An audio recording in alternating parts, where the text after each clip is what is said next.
Na última segunda-feira, dia 13, estreou na CNN Brasil o esperado CNN Tonight. Vamos começar falando de alguns pontos positivos do programa. O primeiro é que ele traz um ar de novidade para a grade da CNN Brasil, porque é um formato que não é nem telejornal, nem análise e comentário, nem reportagem, grande reportagem ou documentário. Outra questão importante é a gente perceber como ele vai no sentido oposto dos outros programas de conversa e debate da emissora, que geralmente colocam dois lados opostos, antagônicos, com visões escancaradamente bem diferentes entre si e que muitas vezes acabam resultando num debate um tanto quanto inflamado. A escolha do tema do primeiro programa foi muito interessante, né? Para introduzir, começar, estrear um programa que é baseado no diálogo, o tema foi o próprio diálogo, né? E outra questão interessante, a interação com o Instagram. Então essa ideia de trabalhar cada vez mais projetos multiplataforma e, como a própria apresentadora explicou ali durante o programa, vai ter o dicionário do Karnal. Então os termos menos conhecidos ou mais sofisticados ditos pelo Karnal a cada programa vão gerar posts no Instagram do CNN Tonight. Uma questão interessante que a gente precisa pensar é que não fica claro o papel de cada um ali no programa. Chega a dar a impressão de que a Mari Palma e a Gabriela Prioli são apresentadoras, porque elas estão do mesmo lado da bancada e cada uma com um computador, e que o Leandro Carnal é um convidado, um entrevistado, porque ele está do outro lado da bancada e sem computador. Então, se a gente for pensar ali, de repente, como é que você distribui 3 pessoas na mesa para uma conversa, acabou ficando um peso ali de 2-1. Em certo momento, até cheguei a pensar que pudesse ser um programa no estilo do 2-1, que a Mônica Waldvogel apresentou no SBT entre 2002 e 2004. Mas lá a diferença é que era uma entrevistadora para 2 entrevistados com pontos de vista diferentes, por isso o nome 2-1. Mas a disposição do CNN Tonight deu essa ideia de 2-1. Né? E essa questão de um ficar sozinho do lado, não ter o computador e as outras 2 terem os computadores, a gente chega a ver até o que parece ser o espelho do programa na tela do computador de uma das apresentadoras, dependendo do ângulo de câmera, né? Eu também pensei que o programa pudesse beber na fonte do antigo Namoral do Pedro Bial, que foi exibido na Globo entre 2012 e 2014. O Namoral, ele também escolhia um tema, aprofundava a discussão desse tema, só que de uma maneira mais fragmentada, mais dinâmica, com vários convidados e interações ali no momento da gravação do programa. Outro aspecto que chama atenção é que durante boa parte do programa de estreia, principalmente na primeira parte do programa, a gente percebe o Leandro Carnal em vários momentos respondendo olhando para a câmera, e a Gabriela Prioli demorou para olhar para a câmera, ela respondia olhando para a Mari Palma ou para o Karnal, e só depois ela passou a interagir mais com a câmera. Então essa questão, os 3 são apresentadores, eles têm papéis diferentes, eles se complementam, isso pode ficar mais claro, né? E outra questão importante, um único tema para quase 1h e 15 minutos de tempo de arte é muito tempo para um tema só, para você tentar manter a atenção do público, a atenção do telespectador. A gente percebe que houve um risco ali de ficar cansativo, em alguns momentos ele fica cansativo. A gente pensou que poderia ser um talk show, mas teve muito talk e a gente não viu praticamente nada de show. Tudo muito baseado na fala, mas a gente também nem pode chamar de talk show, porque você não tem necessariamente a entrevista com perguntas e respostas, né? E outra questão importante, pensando que é um programa que vai começar 10h30, terminar ali por volta de 15 para meia-noite, é importante pensar ali em pitadas e doses de humor para um programa que vai ao ar tarde nesse momento de fim de noite, né? O que poderia ser feito ali para dinamizar o programa, né? Senti muita falta que a gente não tem VTs, matérias, reportagens, né, sobre os temas. O que a gente tem intercalando aquele diálogo entre os 3 apresentadores? O que a gente tem são algumas sonoras, né? Como a gente fala, são os depoimentos curtos de possíveis entrevistados, eles até chegam a falar entrevistados, mas na verdade não rola uma entrevista, né? São depoimentos curtos e médios que são recortados, fragmentados e colocados ao longo do programa. Mas a gente não tem a pergunta e resposta em tempo real, a interatividade, ficou então um diálogo frio. Falta esse lado mais quente para o CNN Tonight. A gente entende que nesse momento não dá para ter plateia e a gente entende que o programa também não foi realizado ao vivo, mas mesmo num programa gravado, no momento em que ele é gravado, você pode ter mais interação entre apresentadores e convidados que estão entrando pela internet, por alguma dessas plataformas que a gente tem usado atualmente no tempo de pandemia. Então mesmo as entradas dos entrevistados acabam ficando depoimentos curtos e mais frios. Entrevistados ali, que não são bem entrevistados, né, mas pessoas que aparecem nas sonoras com muito conhecimento, com muita propriedade de causa, você tem tantos especialistas, como você também tem algumas pessoas que fazem aquele papel de representar o público mais leigo no assunto para contribuir com a conversa.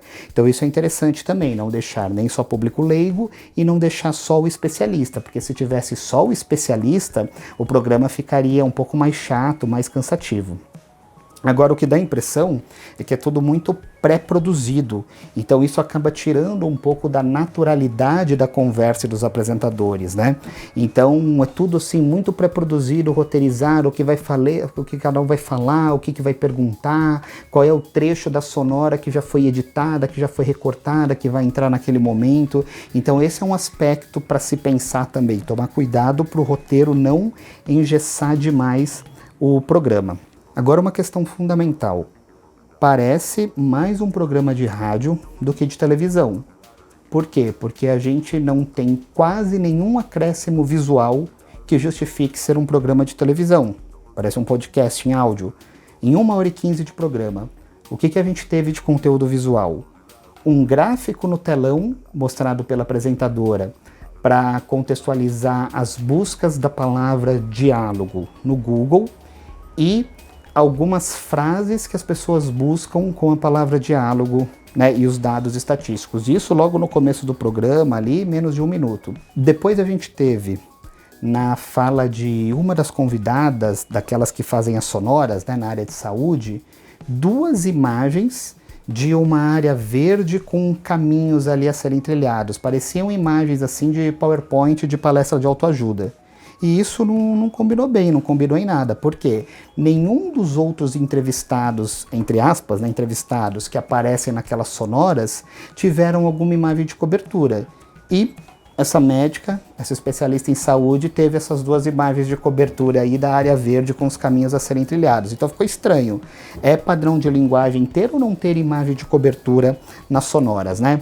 Ainda em relação a essas sonoras, também chama atenção dos, entre aspas, convidados que aparece sem nenhum tipo de moldura, dando a entrevista que parece ser na própria sede da CNN com a Avenida Paulista de fundo, sendo que todos os outros depoentes, vamos dizer assim, que gravaram as suas sonoras, eles aparecem em suas casas, com gravações à distância, com texturas de molduras do programa. Então isso também é uma questão que é legal a gente trabalhar a coerência, né? Ou tem moldura para todo mundo, ou não tem para ninguém, ou você tem o plano cheio, bem captado, bem gravado, ou você assume essa linguagem do celular, da internet, da autogravação.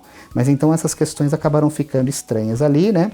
E o programa foi sobre diálogo, inclusive o GC trabalhava essa questão assim, se a gente dialoga, se a gente se comunica bem, mas faltou interatividade e diálogo com o próprio público. Então isso a gente sente falta, isso deixou um pouco frio. Então é sobre diálogo.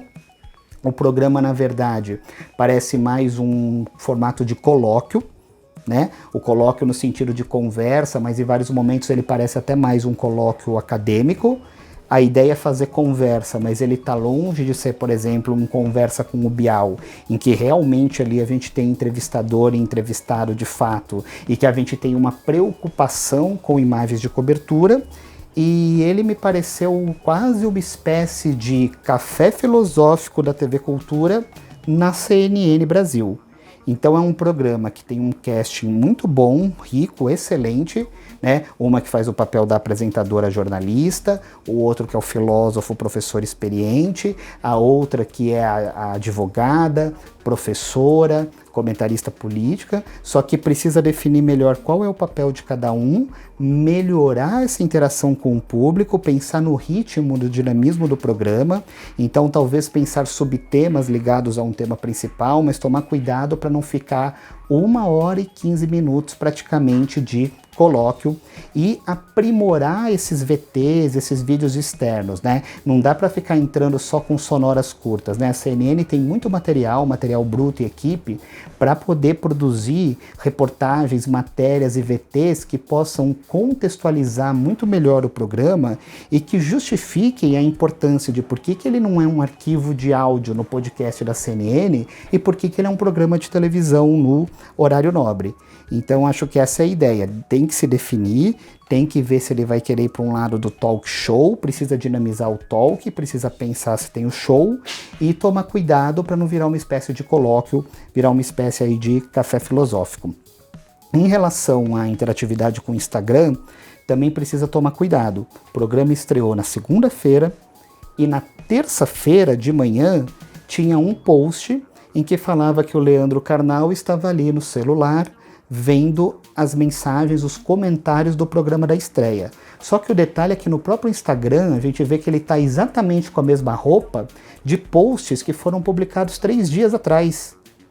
Ou seja, aquela imagem não é da terça-feira do dia seguinte de ele vendo os comentários. Quer dizer, se você olha o contexto do Instagram do programa do CNN Tonight, você percebe que não há coerência entre a imagem e o conteúdo textual que foi colocado ali. Ele estava vendo qualquer outra coisa naquele celular, menos os comentários do programa da segunda noite na terça de manhã. Por quê? Porque ele estava exatamente com o mesmo figurino de 3 dias atrás, quando o programa nem tinha sequer estreado. Então é muito interessante a gente pensar transmídia, pensar projetos multiplataforma, mas a gente precisa tomar cuidado, principalmente quando é conteúdo informativo, para não cair em nenhum tipo de incoerência. Esse foi o Teletroscópio e até a próxima.